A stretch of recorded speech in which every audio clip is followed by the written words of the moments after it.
Assalamualaikum warahmatullahi wabarakatuh. Selamat pagi dan salam sejahtera untuk kita semua. Semoga kita semua selalu dalam lindungan Tuhan Yang Maha Esa. Baik, sebelum kita memulai pelajaran hari ini, marilah kita berdoa menurut agama dan kepercayaan masing-masing. Berdoa dimulai.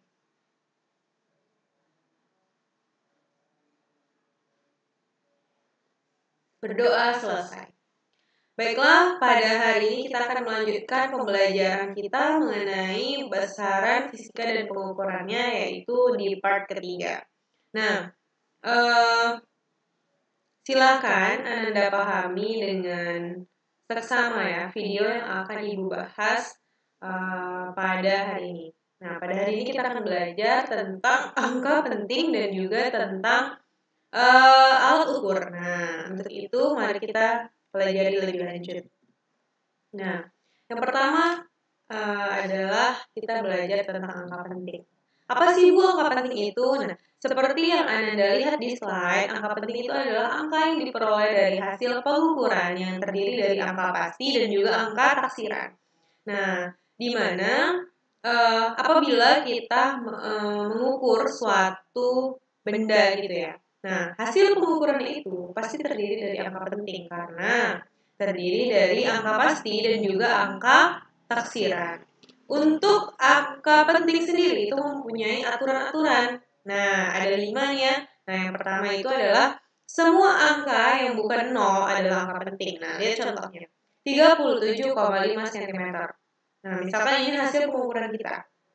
Nah, maka di situ semua angka bukan 0. 3, 7, dan 5 itu bukan 0. Maka di situ terdapat 3 angka penting.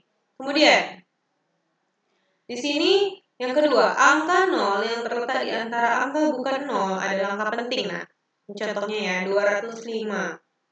Nah, angka 0 di sini terletak di antara angka bukan 0. Ya, 2 dan 5 itu bukan 0, maka termasuk angka penting. Maka ada totalnya ada 3 AP atau 3 angka penting. Kemudian nomor 3, angka 0 yang terletak di belakang angka bukan 0 yang terakhir dan di belakang tanda desimal termasuk angka penting. Nah, contohnya nih, ada 43,60. Nah, angka 0 ini terletaknya di belakang tanda desimal dan juga di belakang angka penting. Maka angka 0 ini termasuk angka penting.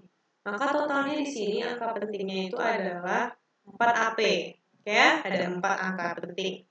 Kemudian, angka 0 yang terletak di depan angka bukan 0 yang pertama, bukan angka penting. Contoh, 0,025. Nah, di sini ada angka penting ya, 25. Tetapi ada 0, gitu ya, ada 0 di depannya, maka termasuk bukan angka penting. Untuk itu, angka penting di nomor 4 ini hanya 2 angka penting, yaitu 2 dan 5. Angka 0, selanjutnya, angka 0 yang terletak di belakang angka bukan 0 yang terakhir, tetapi terletak di depan tanda desimal, termasuk angka penting. Nah, ini contohnya. 400, sekian misalnya ya. Nah, di sini adalah angka pentingnya itu adalah 400. Ada 3 angka penting. Nah, Ibu harap paham ya. Kemudian ada yang dinamakan pembulatan. Nah, pembulatan ini juga memiliki aturan. Nah, seperti yang Anda ketahui mungkin ya, pembulatan itu didasari oleh angka 5. Nah, jika angka terakhir dari suatu pengukuran itu lebih besar sama 5, lebih besar dari 5 atau sama dengan 5, maka itu dibulatkan ke atas. Apabila lebih kecil dari 5, maka dibulatkan ke bawah. Nah, itu contohnya yang A. 2,527. Nah, 7 itu angka terakhir ya. Besar dari 5 atau kecil dari 5? Iya, betul. Besar dari 5. Maka dibulatkan ke atas. Nah, sebelumnya ada 2 gitu ya. Nah, 2 apabila dibulatkan ke atas ditambah 1 menjadi 3. Nah, maka hasil pembulatannya adalah 2,53. Seperti itu. Nah, terus ada lagi contohnya 3,58. Nah, 3,58 ini, 8 itu adalah angka yang lebih besar daripada 5. Nah, untuk itu dibulatkan ke atas. Di depannya ada 5 tambah 1, 6, maka 3,6. Seperti itu. Atau seperti ini lebih mudahnya ya. 27. Dari 27 itu lebih dekat ke atasnya kemana? Ke 30. Kalau ke bawah kemana? Ke 20. Maka dia 2,530 atau nolnya tidak ditulis juga tidak apa-apa. Kemudian 3,58, 58 itu dekatnya kemana? Ke 60. Maka dia dibuatkannya ke 60 belakangnya, nolnya tidak ditulis, 3,6 seperti itu. Nah, apabila dibulatkannya ke bawah gimana, Bu? Nah, itu ada contohnya. 2,523 menjadi 2,52 karena 3 itu di bawah 5 seperti itu. Maka dibulatkan ke bawah. 23 itu lebih dekatnya kemana? Ke 20 atau ke 30? Nah, itu ya. Ternyata lebih dekatnya ke 20 gitu ya. Maka 2,52 seperti itu. Nah, perlu diketahui bahwasannya pada pembulatan ini terdapat tanda nih ya, sama dengan tanda sama dengan yang bergelombang. Nah, itu adalah menandakan bahwa angka ini adalah angka taksiran atau angka hasil pembulatan. Nah, ini ada contoh soal nih. Bilangan 0,0250 mempunyai angka penting sebanyak. Nah, coba dilihat dari penjelasan Ibu sebelumnya. Ibu harap Anda bisa menjawab jawaban dari soal pertama. Untuk soal pertama, ini adalah soal pertama ya. Nantinya akan ada sekitar 5 soal dalam penjelasan ini. Nah, silahkan disimak penjelasannya kemudian dijawab soalnya dan dicatat di buku tulis seperti itu. Ini adalah soal yang pertama, silahkan dijawab. Kemudian masuk kepada alat ukur. Nah, untuk alat ukur sendiri kita mempelajari alat ukur untuk mengukur besaran-besaran pokok. Nah, pada hal ini kita belajar tentang alat ukur besaran panjang seperti itu. Besaran pokok panjang. Nah, yang pertama adalah mistar. Mistar ini sering Anda sebut sebagai penggaris. Nah, tentu ada dong ya di kotak pensil Ananda atau di rumah Ananda. Ibu harap pastinya kalian pernah menggunakan penggaris atau mistar ini semasa dari SD hingga kalian SMA. Jadi udah khatam lah ya untuk pengukuran mistar ini. Nah, untuk mistar sendiri itu memiliki skala terkecil 1 mm atau 1 mm dengan ketidakpastiannya itu, ketelitiannya itu adalah setengah dari skala terkecilnya, yaitu 0,5 mm. Ingat ya, mistar skala terkecilnya 1 mm. Nah, bisakah kamu membaca mistar? Tentunya sudah bisa, Ibu harap sudah bisa semua. Kalau belum bisa, silakan Anda latihan sendiri membaca, mengukur panjang-panjang benda yang ada di sekitar rumah Anda dengan menggunakan penggaris. Oke, nah ini dia. Ibu kasih contoh. Berapakah panjang pena dan pensil ini? Nah, untuk pena itu yang berwarna biru, kemudian untuk pensil yang berwarna merah, kemudian di situ ada benda berwarna ungu ya di bawah itu. Nah, coba kita lihat pensil dulu. Bu, pensil itu 5 cm ya, Bu? Nah, coba Anda lihat lagi. Kalau dilihat secara sekilas, mungkin panjang pensil ini adalah 5 cm. Tetapi, jika dilihat sampai ujung ya, ujung mata pensilnya itu adalah lebih dari 5. Ternyata jika dilihat lebih teliti lagi, itu melewati 2 garis dari 5. Artinya, satu garisnya itu bernilai 0,1 ya. Kalau 2 garis berarti 0,2. Berarti panjang pensil ini adalah 5,2 cm. Kemudian, panjang pena. Nah, panjang pena yang warna biru ini. Nah, ini. Berapakah panjang pena ini? Apakah 5 cm? Nah, coba dilihat. Ternyata pengukuran ujungnya ini tidak dari 0. Tidak seperti pensil. Karena dia dari 2. Artinya, coba dilihat. Dari 2 ke 3 itu 1 cm. 3 ke 4 itu 1 cm. 4 ke 5 itu 1 cm. Jadi artinya ada 3 cm. Berarti hasil pengukuran panjang dari pena adalah 3 cm. Kemudian ini ada panjang benda berwarna ungu. Nah, nih dilihat ya, panjang benda berwarna ungu ini menjadi soal kedua. Berapakah panjangnya? Coba silakan dilihat dari berdasarkan penggaris yang di bawah ini ya. Oke. Kemudian, ada yang namanya jangka sorong. Nah, ini adalah alat kedua yang kita pelajari. Untuk jangka sorong ini sendiri, tingkat ketelitiannya, skala terkecilnya itu adalah 0,1 mm. Nah, berbeda dengan si mistar tadi. Kalau mistar atau penggaris tadi adalah 1 mm. Jangka sorong ini lebih kecil lagi ketelitian. Artinya dia lebih teliti seperti itu daripada si penggaris tadi. Dengan tingkat ketelitiannya itu adalah 0,05 mm. Kemudian, nah di sini ada gambarnya nih, bagian-bagian dari jangka sorong. Di sini ada rahang dalam. Rahang dalam ini gunanya untuk mengukur diameter luar. Apabila kalian memiliki pipa misalnya, pipa dengan ketebalan tertentu. Nah, maka diameter luar dan diameter dalamnya itu tidak sama. Nah, maka untuk mengukur diameter luar, kita menggunakan rahang dalam. Jangan tertukar ya, rahang dalam untuk mengukur diameter luar. Nanti bendanya diletakkan di tengah-tengah ini. Kemudian, rahang luar di atas itu gunanya untuk mengukur diameter dalam. Nah, jadi diapit nanti bendanya itu. Kemudian kita ukur. Nah, untuk menguncinya, mengunci agar bendanya itu tidak bergeser sehingga pengukuran tepat. Di sini ada yang namanya skru pengunci. Nah, tuh bisa dilihat ya, itu ada skru pengunci ini dan kemudian di sini ada ekor atau depth probe. Gunanya untuk mengukur kedalaman. Kita bisa mengukur kedalaman pipa yang kita ukur gitu ya. Misalnya kita punya pipa segini gitu ya. Nah, kita bisa ukur kedalamannya menggunakan depth probe. Jadi sangat multifungsi ya jangka sorong ini. Nah, kemudian di sini ada yang panjang ini adalah skala utama. Untuk memudahkan ya, kalau di Indonesia itu lebih menggunakan yang mm, karena yang atas itu inci. Jadi kita lebih menggunakan yang di bawah ini. Ini skala utamanya. Kemudian yang di bawah ini adalah skala nonius. Nah, nanti kita pelajari bagaimana cara membacanya. Untuk panjang, rumus panjang itu adalah skala tetap ditambah skala nonius. Seperti itu. Oke. Bisa kamu membaca jangka sorong? Nah, Ibu yakin kalian belum bisa ya, karena mungkin ini alat pertama kali yang kalian lihat, itu jangka sorong. Baru pertama kali gitu ya.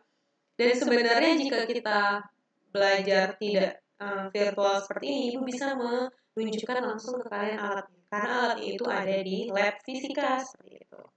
Nah, ini dia cara membaca jangka sorong. Di sini Ibu punya uang, koin gitu ya, koin Rp500. Nah, kemudian Ibu mau ukur diameter koin tersebut berapa. Nah, ini diletakkan di sini, kemudian Ibu kunci di sini. Nah, kemudian kita lihat nih hasil pembacaan dari hasil pengukuran kita. Coba dilihat fokus kepada yang berwarna ungu, lingkaran berwarna ungu. Di sini ada 0 ya, ada 0. Kemudian di sebelah 0 ini ada angka 3. Ini angka 3. Kemudian angka 3 itu ternyata dilewatkan 2 garis. Ada 1, ada 2 garis ternyata sebelum angka 0 ini. Nah, apabila dari 3 ke 4 ini ada 10 garis, maka satu garisnya itu bernilai 0,1. Maka jika 2 garis, Bu, 0,2. Maka untuk membaca skala utamanya itu adalah yang sebelum 0 ini, yaitu 3,2. Maka didapatkan di sini 3,2 cm. Oke. Kemudian Bu, bagaimana cara mengukur skala noniusnya? Cara membaca skala nonius. Nah, untuk membaca skala nonius itu adalah yang berimpit antara skala utama dengan skala nonius. Nah, ini kita bisa lihat di sini ada berwarna merah ya. Garis berwarna merah ini artinya berimpit. Sangat berimpit sehingga membentuk kesatuan yang lurus. Bu, di sebelahnya itu juga ada yang berimpit. Nah, kalau dilihat lagi, di sini itu yang paling berimpit, yang paling membentuk garis lurus yang tidak bengkok gitu ya. Itu adalah si garis merah ini yang bernilai 6,6. Bu, kenapa nggak 6,3? Di situ kan ada garisnya 3 biji, Bu. Nah, coba kita lihat. Berbeda dengan 3 ke 4. 3 ke 4 ini setiap garisnya ada 10. Nah, jadi 1 dibagi 10 itu 0,1. Sedangkan 6 ke 7 yang di bawah ini berlaku untuk yang di atas tadi ya 0,1. Sedangkan yang di bawah ini 6 ke 7, 7 ke 8 itu ada 5 garis. Artinya 1 dibagi 5 0,2. Maka satu garis ini bernilai 0,2. Kalau ada 3, 1, 2, 3, tinggal dikali 3 saja. Artinya 0,2 dikali 3, 0,6. Karena di sini 6, maka 6,6. Sini 6,6 ya jadinya. Nah, maka didapatkanlah skala noniusnya itu adalah 6,6.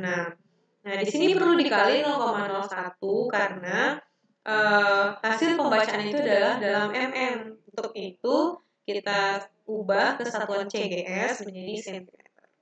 Nah, 3,2 cm ditambah 0,066. Nah, untuk rumus pembacaan jangka sorong ini Ibu punya rumus cepatnya seperti itu.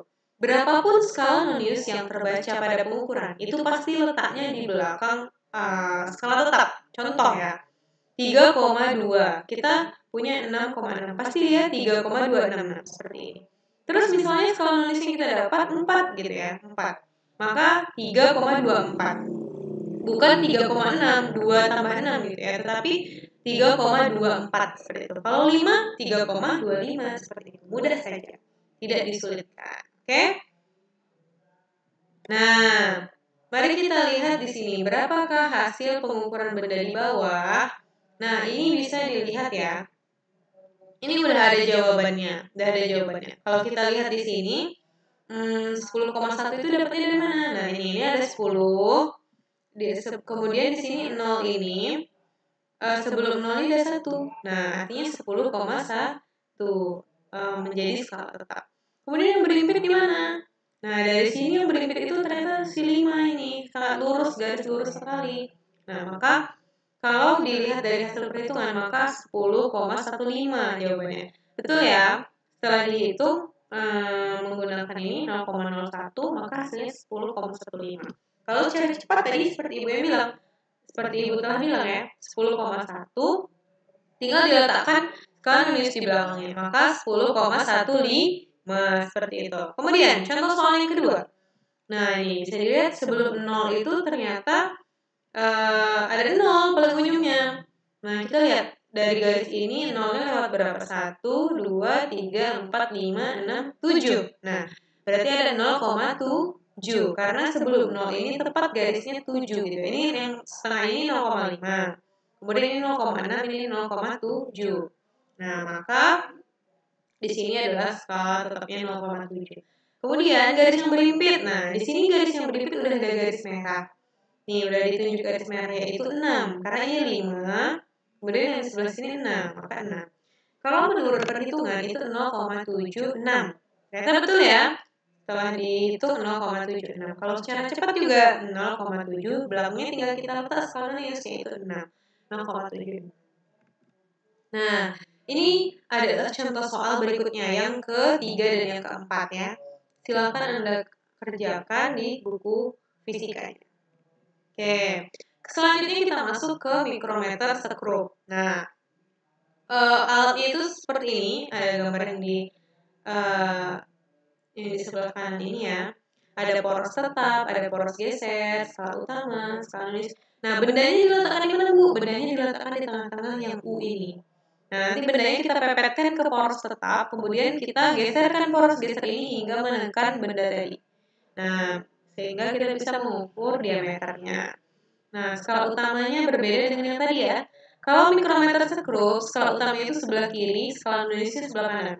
Kalau tadi jangka sorong, itu skala utamanya di atas, skala non-use di bawah. Nah, berbeda ya. Kalau mikrometer sekrup, skala utama di kiri, skala non-use di kanan. Kemudian ada pemutar dan ada pengunci. Nah, untuk mikrometer sekrup, itu skala terkecilnya lebih kecil lagi, yaitu 0,01 mm. Artinya, tingkat ketelitiannya itu lebih teliti daripada si mistar dan jangka sorong. Jadi kalau dipahami, tingkat ketelitian yang paling tinggi untuk mengukur panjang itu ada mikrometer sekrup yang pertama, kemudian di posisi kedua ada jangka sorong, barulah ada yang ketiga itu ada si mistar, seperti itu. Nah, untuk menghitung diameternya sama, skala tetap ditambah skala non-use. Nah, bisakah kamu membaca mikrometer sekrup? Oke, mari kita pelajari dengan seksama. Nah, ini dia cara membaca mikrometer sekrup. Nih, contohnya Ibu mempunyai kelereng ya, kelereng berwarna ungu yang diapit di anvil and spindle. Nah, ini adalah rahang poros tetap dan ini poros geser. Kemudian Ibu kunci menggunakan ratchet atau pengunci. Kemudian terbacalah hasil pengukuran yang di lingkar merah ini, kemudian kita zoom. Nah, untuk skala tetapnya, ini ada 0 ya, 0. Kita baca saja, ini 0, ini 1, 2, 3, dan 4. Kemudian di bawah ini ada juga, artinya setengahnya ya. 0,5, kemudian 1, 0, perhatikan kursor Ibu ya. 0, 0,5, 1, 1,5, 2, 2,5, 3, 3,5, 4, 4,5 yang kecil ini ada. maka skala tetapnya itu adalah 4,5 mm. Ingat, satuannya mm ya. Tadi cm, sekarang mm. Kemudian, skala noniusnya. Untuk membaca skala nonius pada mikrometer skop itu yang berimpit antara skala utamanya. Nah, ini kita lihat nih, di sini ada 10, kemudian ada 11, ada 12. Nah, 12 ini yang berimpit dengan garis skala utama, maka di sini skala noniusnya adalah 12. Nah, untuk itu, jika kita tambahkan 4,5 ditambah 0,12, maka hasilnya 4,62. Untuk hasil pengukuran pada mikrometer skop itu berbeda, tidak ada cara cepatnya ya, seperti jangka sorong. Kalau jangka sorong tadi, kalau ini dilihat seperti ini gitu ya, 4,5, maka jawabannya 4,512. 4,512. Tetapi pada mikrometer skop, itu terdapat penambahan sehingga 4,62. Untuk itu hitung dulu lebih dulu dihitung. Oke. Nah, berapa hasil pengukuran di bawah ini? Nah, kita lihat dulu gambar yang pertama. Nah, gambar yang pertama ini, perhatikan kursor ibu ya. Nah, ini skala tetapnya adalah 4, karena di bawahnya tidak ada koma. Nah, maka 4 ya, yang sebelum garis ini adalah 4. Maka kita tulis 4 mm. Kemudian, skala noniusnya yang berimpit. Nah, yang mana Bu yang berimpit? Nah, ini kita bisa lihat secara jelas yaitu 30. Maka untuk itu kita tulis 30. Kita kali hasilnya 4,30. Kemudian, untuk yang kedua. Nah, untuk gambar yang kedua itu, nih, dilihat di tanda panah merah ini adalah 4,5. Karena ada tanda koma di bawahnya. Ada garis di bawahnya, garis kecil, yang menandakan 4,5. Untuk itu, skala tetapnya 4,5 mm. Kemudian yang garis lurus yang mana, Bu? Nah, yaitu 25. Maka kita tulis di sini. Maka, setelah dihitung, maka 4,75 mm hasil pengukuran pada gambar sebelah kanan. Nah, tapi tadi kita sudah menerapkan angka penting dan juga aturan pembulatan. Nah, maka coba kita lihat ya. Pada 4,30 di hasil pengukuran sebelah kiri ini, itu terdapat berapa angka penting? Ya, betul, terdapat 3 angka penting. Namun, untuk pembulatan gimana ya, Bu? Karena itu 30 gitu. Nah, karena dia sudah 30, maka dia sudah bulat. Maka tidak perlu dibulatkan ke atas ataupun ke bawah. Maka hasilnya adalah 4,30. Nah, bagaimana dengan yang sebelah kanan? Nah, yang sebelah kanan ini 4,75. 4,75 itu setara dengan, berarti 5 ya. 5 itu dibulatkan ke atas, seperti itu. Nah, maka 75 jika dibulatkan ke atas maka 80. Nah, jadi 4,80. Jangan lupa ada lambang ini tadi, lambang pembulatan atau taksiran ini. Jadi hasil pengukuran di atas jika menggunakan angka penting yaitu ada 4,80 yang terdiri dari 3 angka penting. Kalau hasil pengukuran realnya itu adalah 4,75. Nah, nanti kalau di ulangan dibuatkan seperti ini. Dibuatkan yang realnya, kemudian ditaksir berapa aturan pembulatannya dan angka pentingnya. Seperti itu ya, Nanda. Oke, nah ini soal berikutnya. Soal nomor 4 dan 5. Nah, untuk Anda yang di skip, Ibu tadi dari awal sudah menjelaskan bahwa ada soal yang harus Anda kerjakan. Tetapi Anda harus menonton dulu videonya dari awal hingga akhir. Kemudian, Bu, apakah ada alat ukur yang besaran lainnya, Bu? Nah, ada. Nah, ini ada, yang pertama ini ada stopwatch ya, untuk mengukur waktu. Kemudian yang kedua ini ada neraca lengan. Neraca tiga lengan ya, itu gambarnya. Yang terdiri dari lengan pertama itu adalah ratusan, lengan kedua adalah puluhan, dan lengan ketiga adalah satuan. Bu, bagaimana cara mengukurnya, Bu? Nah, untuk cara mengukurnya itu pertama kita letakkan dulu benda yang akan kita ukur di piringan ini. Kemudian nanti dia akan menurun gitu ya, akan menurun, ujung sebelah kanan ini akan menurun. Kemudian kita mainkan di lengannya. Pertama kita geser dulu si ratusan gitu ya. Kalau dia turun, turunkan lagi. Kemudian kita geser puluhan sampai dia ke atas lagi gitu, tidak turun alias seimbang seperti itu. Nah, maka kita mendapatkan nilai massa yang sesungguhnya. Nah, kemudian yang ketiga. Nah, yang ketiga itu banyak sekali ya, tentu Anda sudah mengetahuinya, yaitu alat ukur termometer untuk mengukur suhu. Nah, nih kita kenal nih, sering kita kenal di sini. Yang sering dipakai pada saat COVID ini adalah termogan. Kemudian di sini ada termometer laboratorium, ada termometer suhu badan, termometer ruangan, termometer bimetal, dan termometer digital.